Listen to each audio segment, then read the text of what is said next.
Whether or not your perspective for the Iowa economy is that it's going to improve dramatically, improve slightly, stay about the same, and if it's going to regress slightly or dramatically. But more importantly, tell us why you have that assessment for what we can see here in the state. Larry, do you want to kick us off? Okay.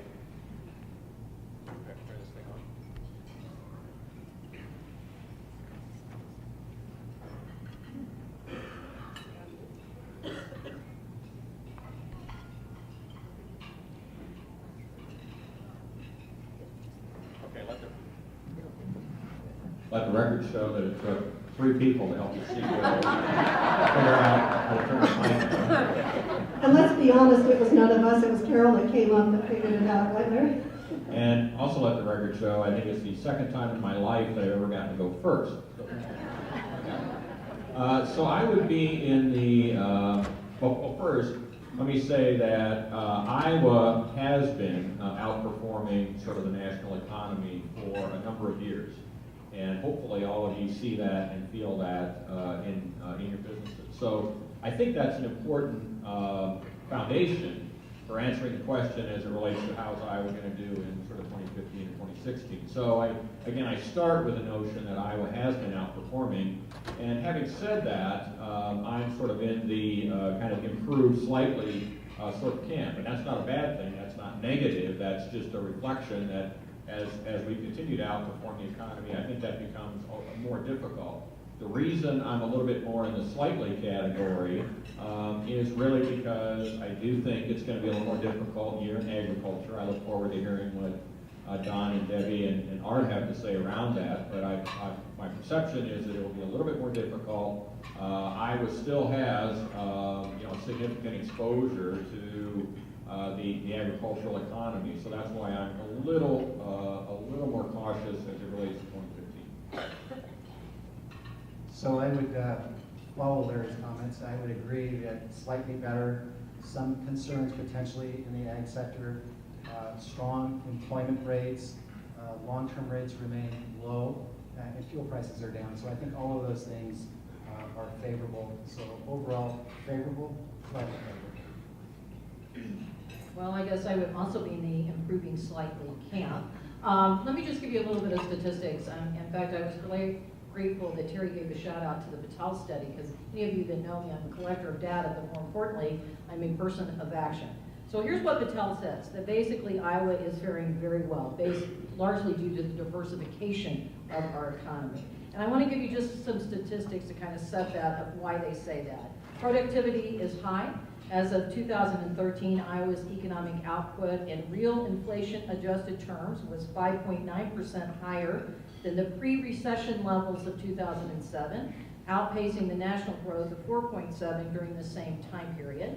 Job growth and workforce are strong, outperforming the nation in the growth of both middle and high-skilled jobs. At the same time, the number of lower-skilled jobs is shrinking, which is exactly what we want. It's that whole wealth creation model that we put into effect 4 years ago, and it's working. Wages are rising, substantially outpaced the national gains in private sector average wages, and this was consistent, and this is even taking out farm income, and so per capita, the same thing. It talks about incomes have driven a substantial increase in per capita in the last decade.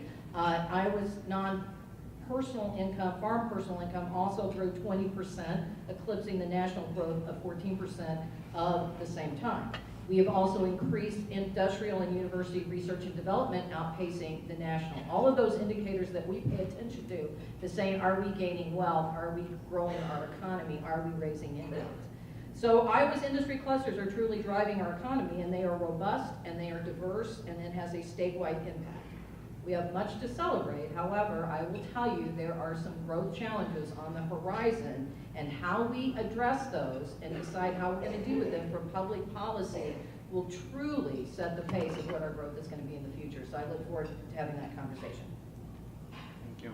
I've just moved to Iowa 3 years ago. I don't want to be the one who's going to spoil the party.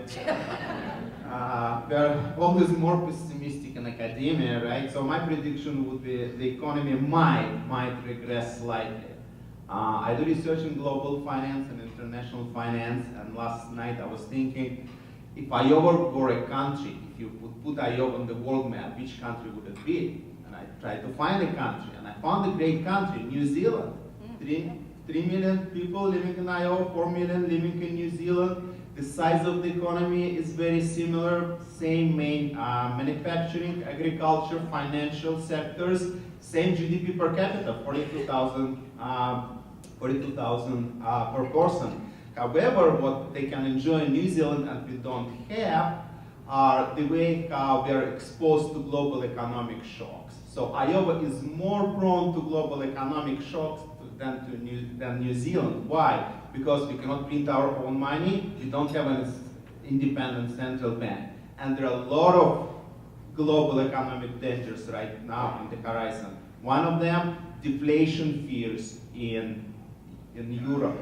Deflation drags down oil prices, deflation drags down agricultural prices. Agricultural prices, from what I remember, corn prices went down by 20%, soybean prices went down by 10%, ethanol, renewable energy sources. The money has already been invested in this type of sectors of the economy. Ethanol prices, from what I remember, minus 40%.